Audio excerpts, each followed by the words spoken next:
right, welcome everyone to June 10th. And this is our Gene Key activation for Gene Key 45. And this is a powerful gene key for the collective. June 10th of 2023 has a lot of astrology to it, a lot of intensity. And I felt like presencing it because it works with the context of this Gene Key 45. Now, let me say that Gene Key 45, let's presence the energy of dominance. So this is where we're going: dominance, synergy, and communion. And I love that. And I'll go off script for sure, because there's so many things that get to be woven into this conversation, but it's in the ring of prosperity. And I have been in the crucible around prosperity. And now I'm getting to understand why. So if you've been in a crucible, whatever crucible it is for you, you'll understand more as the astrology, as the cosmology, the planets create some change, and then have you take a look at what the change is. And I knew from the beginning of this year that I used the deck of cards as oracles, and I had the card, the Seven of Hearts, the Seven of Diamonds, which is in my Pluto, which is about reconfiguring your understanding of abundance and scarcity so that you can open to the true abundance. So I'm going to bring that energy in, the learning so far we're almost 6 months through this year. So I'm going to bring and weave those through, because this is in the ring of prosperity, and how we are approaching prosperity is shifting and changing. And we're the generation that is in the middle of this shift and change. It's quantum. It needs to be quantum for us to go into the frequency of the gift energy, a higher consciousness by 2027. That's what the Gene Key says. Remember, that's why we're really here. I feel like that's why this book was written. That's why the downloads were given in human design and in Gene Keys, to support us in making one of the most critical leaps that humanity has ever seen, that we know of. I can't speak to things I don't know of, but really in the linear history, there has never been anything other than the advent of nuclear bombs, anything that puts us in an existential risk like we are in right now. So what Gene Key 45 is saying is we've got to make the shift out of the personal into the collective. And in fact, in human design, there are 3 types of channels, right? There's circuitry, there's the individual circuitry, the tribal circuitry, and the collective circuitry. So if we think of those kind of as states, as stages of development, that at first when we're born, we're born in oneness, but as we ego develop, it's about all about us, right?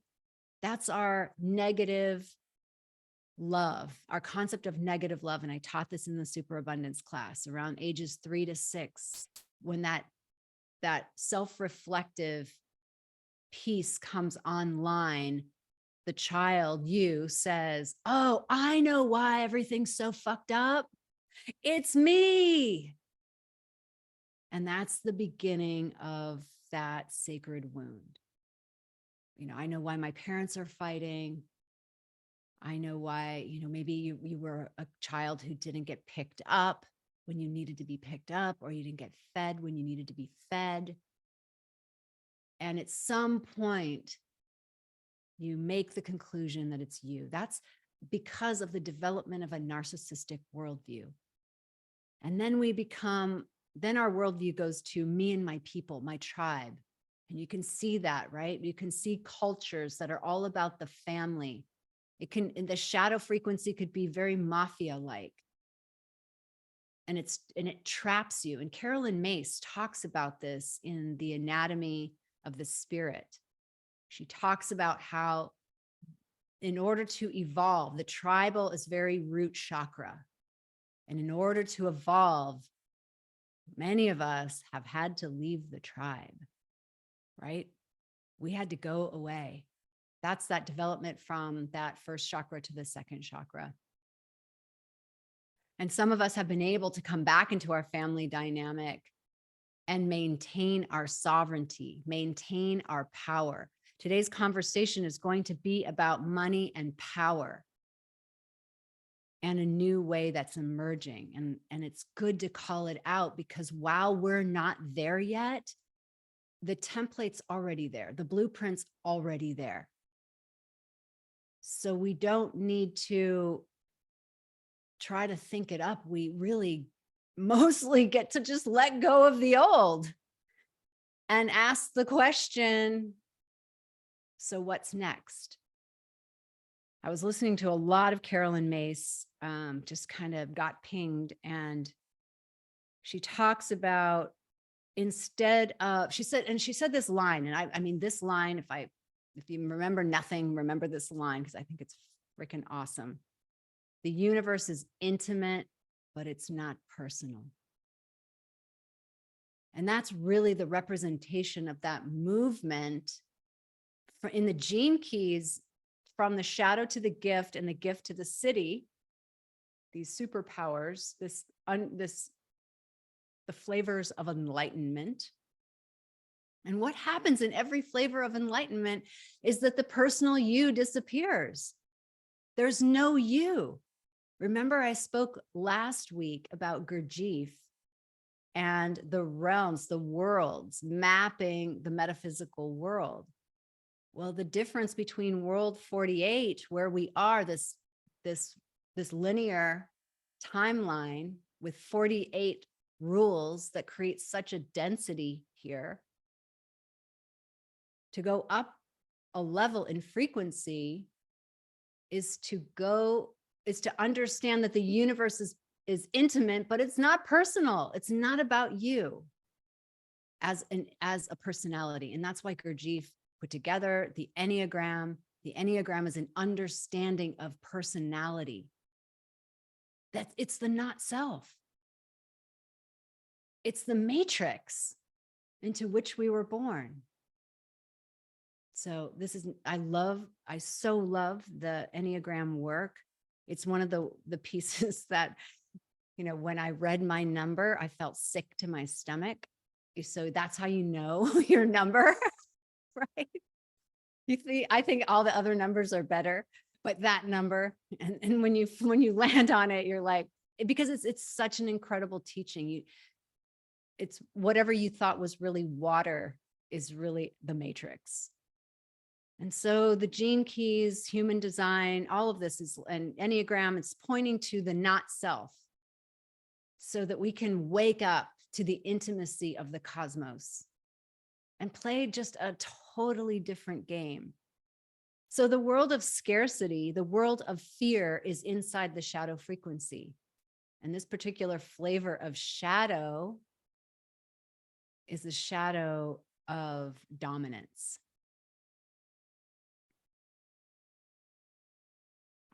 So maybe I'll get to the astrology at the end. So there's a lot of support right now for, I'll just suffice it to say in this moment, and maybe I'll pick it up later, but there's a lot of support right now for seeing the old ways. And one of the old ways is domination. That's just, and I'm going to kind of contextualize it a little differently from the world of Carolyn Myss and her work on archetypes. But really, it's when we don't own our power. This is, I think I just took for granted. I didn't really get how powerful this understanding of the way we abdicate our power really is. So the four archetypes that Carolyn Myss says are in every single person is the child, the victim, the saboteur, and the prostitute. And when we look at those four, and the child could go to the magical child, the child could go to the shadow child, the wounded child. I think what she's meaning in this is the wounded child. The magical child, some of us had that upbringing and some of us did not. But if we look at those four archetypes, it's really how we are dealing with power. Most of the time we are giving it away. And as the feminine, that's really what we did to survive. And so if we go back even to our transmission of gene key 2 and gene key 20, you know, there's just speaking of this intense life force energy that moves through our bodies. And that kind of power could change the world. So let's presence again, one of the mystical teachings that we learned.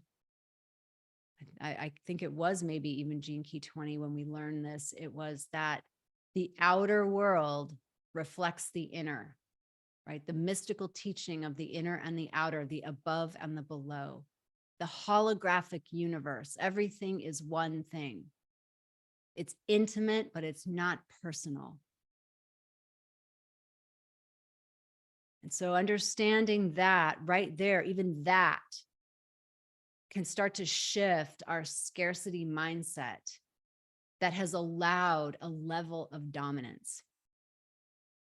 So one of the things I've been doing is also digesting, you know, with my undefined crown, I find myself down rabbit holes. And one of the things I'm digesting is some of the political candidates like Robert Kennedy Jr., Marianne Williamson. I'm just listening to what are people saying outside of the paradigm.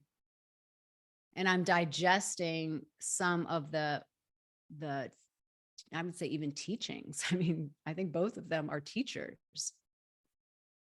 And what I'm really present to is that we are at a moment where the age of domination could completely shift, but it's going to take something. And the something it's going to take is fully inhabiting our power. And I was listening to Carolyn Myss and she's just like, stop resisting your power. So I transmit that out here so that if we keep saying that, we've got permission slips that go out in all of our communities to stop resisting our power, stop making it personal, and stop resisting our power. And truly to step into that, a place of mythic power. And this is where her teachings of the archetypes come through. And this is why I did the Divine Feminine Summit, to have access to a mythical power, the energy, the archetypal energy that exists in every person. It's a pattern. And the universe power is understood through patterns. So to have access to that, what has to happen? We have to clear out the resistances. We got to clear out the blocks. So in the Kundalini activation process, the thing that happens, like to me, the thing that happened, there's nothing that's inside of these sessions that like you don't breathe, there's no mudras, there's nothing, you're just laying on a mat. But when the energy is activated, this life force energy starts to move through, there's a lot of writhing and even toning or screaming or crying, because that is releasing the blocks. Think of your system, your body is, your subtle body is a has these meridians, these nadis. They're all about the flow of energy. And we've given our power away even there. Think about every single place we've really given our power away, that we have the power of the universe runs through our subtle body and we experience it in our physical body. And most of us are sick. Most of the world is sick. It makes no sense. That's how we have given our power away. And it happens in insidious ways. So to really be a channel for this level of power, there's two things that I'm present to. I mean, there's probably more, but right now there's two things. One of them is the shadow work. And this is part of Carolyn Myss's work on the archetypes. This is the Enneagram. This is the gene keys. Like, everybody's saying, you've got to wake up to your pattern. You've got to wake up to the places that you disempower yourself. And when we get into the sisterhood activation, you know, I'll share my story of disempowerment that just like literally happened, because thank God the astrology is not going to have it. You know, it's like crosses and oppositions with the titans in the sky. And they're just like, no.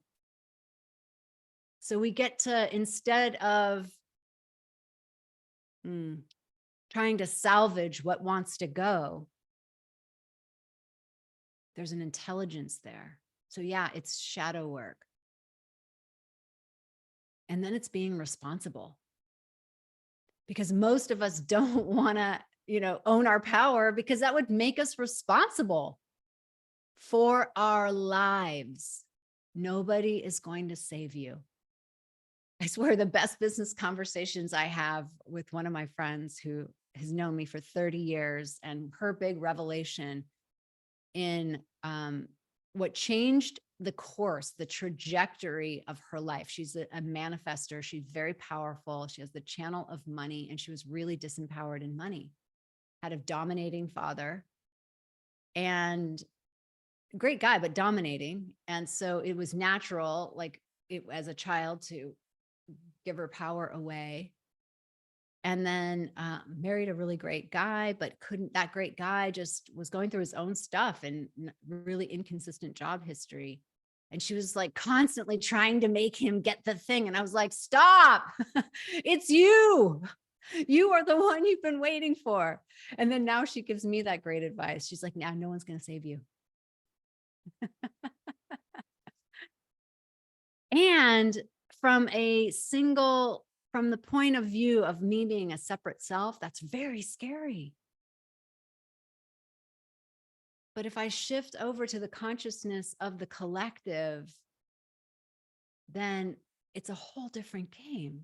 I am showing up in responsibility, but not as a single actor, like a cell. Do you think a cell is like, no, hey, I got this whole living thing. I got it. And you're like, no, dude, you're a cell. You can't, you have to work with everyone else, or I am going to die. That metaphor is the metaphor of where we are at right now. We have been individual cells just saying either I got this or you got this, dominating or being dominated, resisting being dominated. So we're not responsible because we don't want to be dominated by life or other people. I get it. But that just truncates our power. And it keeps us in this idea that we are a separate self. And then we're fucked, because as a separate self, you have scarcity, you have fear, you have shame. You have to do it all yourself. You're not supported, you're isolated, you're alone. And that's hell. That's the hell realm, as we talked about last week. So there's another way. And the gene keys, thank God for Richard Rudd, right? He gets these downloads of what does it look like in evolution to awaken the blueprint that's already inside of us, that we already know, that we already have. And it's contemplation, because when I read his words, I don't try to read them as this is exactly what's going to happen, or this is true and everything else is not true. No, I read it as the way it's intended, as a contemplation. So the city of communion posits a world that there is no money and there is no need for food. Because the core of this domination is built in our genetic need for food.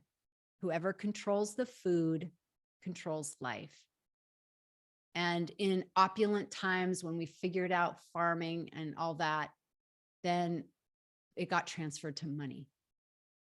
Whoever's got the money, but now even there's talk of food shortages.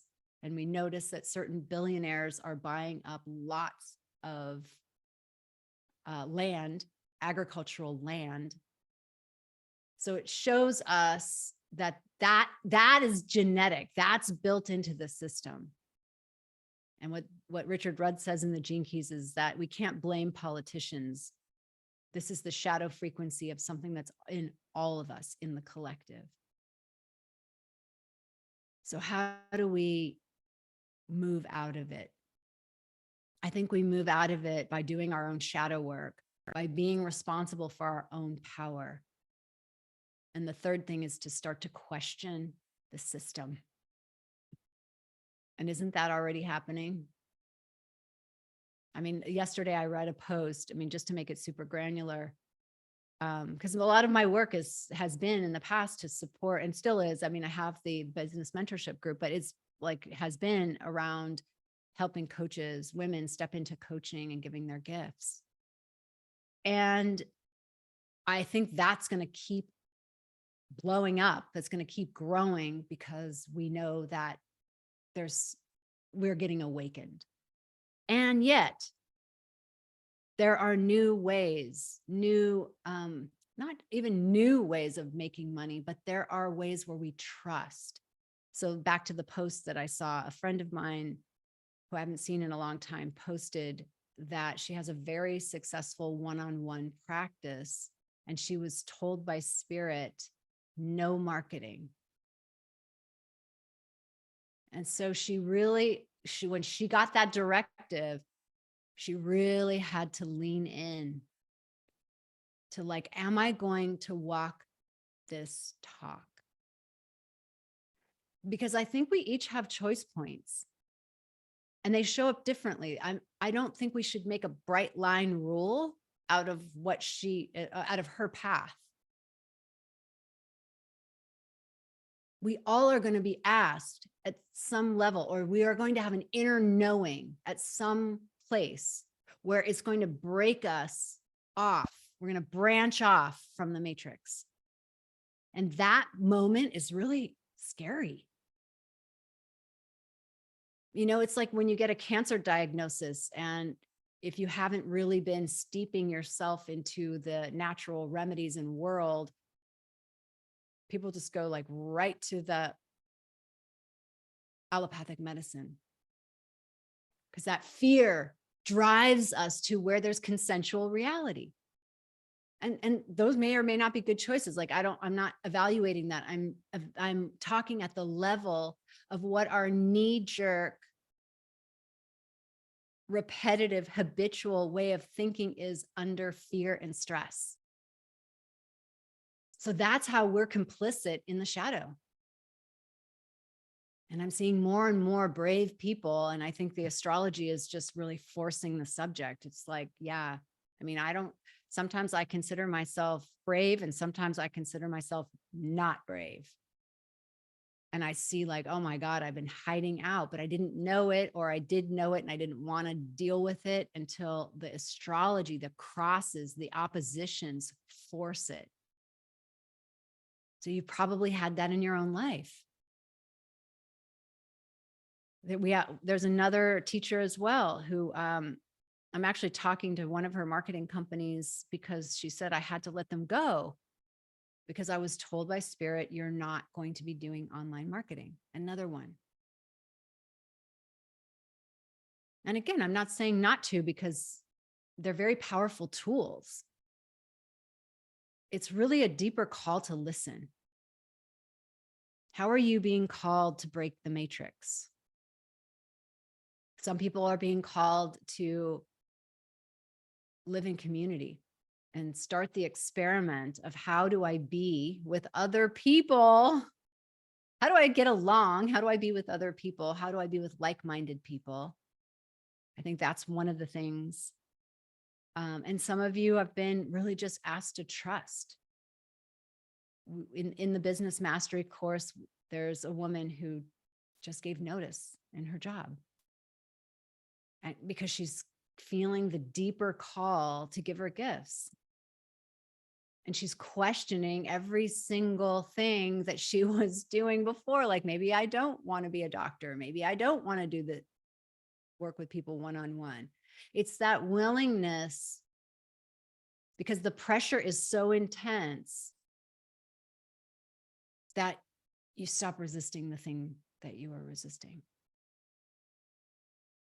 And so one of the laws that we can count on, and I love this, Carolyn Myss talks a lot about laws and how the universe is governed by laws. And we now know from last week that this plane is governed by 48 laws. And one of the laws here is the law of death and rebirth. Everything comes to an end. There is a cycle completion. Everything comes to an end. And then something new is generated. So while it feels oftentimes, when we're following that inner knowing that we are jumping off a cliff and death is surely imminent, it is not the case.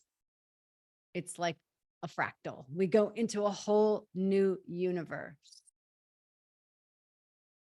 And so for those who don't, then they get fairly beat up, and oftentimes really sick, and oftentimes then negative, because the universe is the inner self is mirrored on the outer self.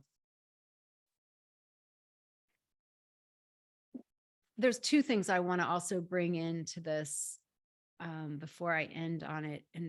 And one of them is, Carolyn Myss mentioned, when the collective consciousness took its power around the time when the Berlin Wall fell. Think about that time. All of us were alive.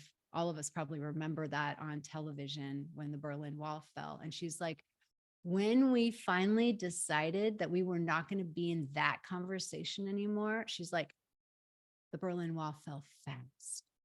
Remember that? It did. It fell really fast. So that's the power of when we stop choosing the shadow, when we stop choosing the scarcity.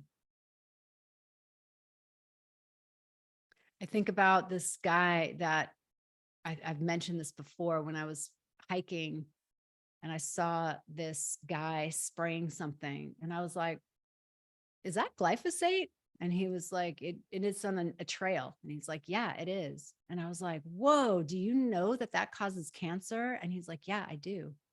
I'm like, and what are you doing? This is my trail. I said, dogs walk here, children walk here. They walk, and then they go into their house, and then everything that's on their shoes is in their carpet. And then they put their hands on their carpet, and then they rub their nose. I mean, do you not get this? And he's like, no, I totally get it.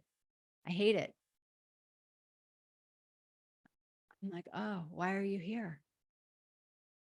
Right? It's that negotiation with the matrix. Well, it's just the way it's got to be, because, and then he goes into the in complexity, right? Complexity is a shadow frequency. Well, then we'd have to pull out the weeds by hand, and no one's going to do that. And California, the state of California, is completely against exogenous species in our natural habitats. So isn't that interesting how a really awesome motive of like, yeah, let's preserve nature as it was here gets all distorted. And now we have chemicals that leach into the water supply and get all over us. And one of my friends who's a biologist, I shared with her, and she was like, yeah, she goes, they should have had signs up. And I'm like, they didn't. And she's like, and don't protest it because they're going to put something worse on if they shut down glyphosate. Like, oh no, I would not be working in the matrix. I'm going, I stand for shutting all of it down. But the complexity then inside of World 48 starts to make us negotiate with the matrix. We're not even entering the world of possibility. We've lost the idea that the Berlin Wall can come down in a second. We've lost the idea that there's a third way, that there's so many solutions that we haven't even opened our minds to, because it's the arrogance and that's another shadow frequency. They all work together. This arrogance keeps the domination of chemicals, because that's the simplest, easiest way. Complexity takes us out of the God mind. And so that level of abdicating his own personal power, and I could feel it in the frequency, and no judgment, because we all were there. It's included and transcended. We were all victims, saboteurs, prostitutes, wounded children. We all have those archetypes. And if we don't monitor them, they show up somewhere in our life. And the more conscious we are, Carolyn Myss says that the definition of consciousness is your ability to name the truth out loud and quickly. Your ability to call yourself out quickly. And I come from a family lineage that likes to think about things for 10 years before they make a choice about something. I'm not even joking about that decade. So I get to break that thing, that's inside my patterning of like, well, let me think about it a little bit longer. Because what we're functioning with is when you name it, that vibration of the words out of your mouth, when you name it, it can't be unnamed. It can't be unseen. And have you ever done that when you saw something you didn't want to see, about perhaps like an addictive pattern or a microaggression against one of your family members because of inner resolved conflict? When you name it, the psyche actually goes to work on it. The consciousness goes to work on it. And interestingly enough, in my experience, because I'm on a growth path, I will find that in a certain amount of time, I'm like, oh, that's not even an issue anymore. And what did I do? I didn't even really work on it. I just named it. I just saw it. I was willing to see it. That's the nature of the power that we have right now. So, coming to these conversations, we're in a place where we get to have these massive critical conversations. We have an election coming up, and we have a polarized world where people don't even want to enter into a level of dialogue. So let us understand that is part of how we are. We haven't wanted to enter into a dialogue because the outer is simply a reflection of the inner. So as we start dialoguing and telling the truth in love, like it's just what's so. And I love the work of Byron Katie for that. It's like, she doesn't make your judgments wrong. They're just judgments. And you get to investigate them. Are they true? Are they false? Or what extent are they true? What extent are they false? And, I love what Ken Wilber says. It's like, nothing is 100% false. So it puts us in this place of humility. Like, I can just be the space and listen and also speak truth. Like, those are chemicals. They are known to cause cancer. They are on the ground. Dogs are walking. I mean, those are facts that were immediately evident to the person that I was speaking to. And so he got to flower, I'm going to use that, blossom in his own understanding without my judgment, simply my reflection, simply my naming of a truth. So I think those are the ways we're going to, I mean, there's many, many ways, and I'd love to hear from you all and all the ways that you are being asked to carry a different frequency outside the matrix, which means letting go of judgment and fear and shame and blame, and also speak the truth and also be in connection. Because let's end with communion. For me, let's go back to that phrase. The universe is intimate, but it is not personal. World 24.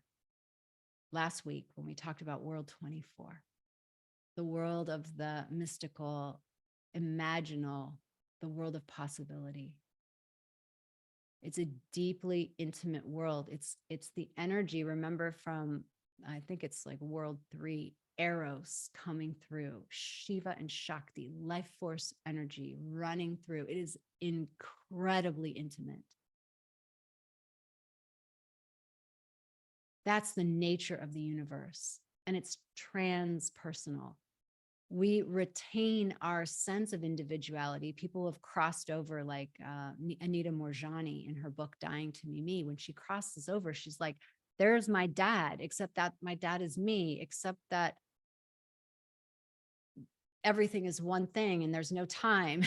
So she's trying to describe those imaginal realms in World 48 terms so that we can understand. So there's a retaining of an individuality, but it's a transpersonal sense, because we can really melt, relax in the arms of the divine, of which each of us is. So it's really relaxing in the arms of the collective.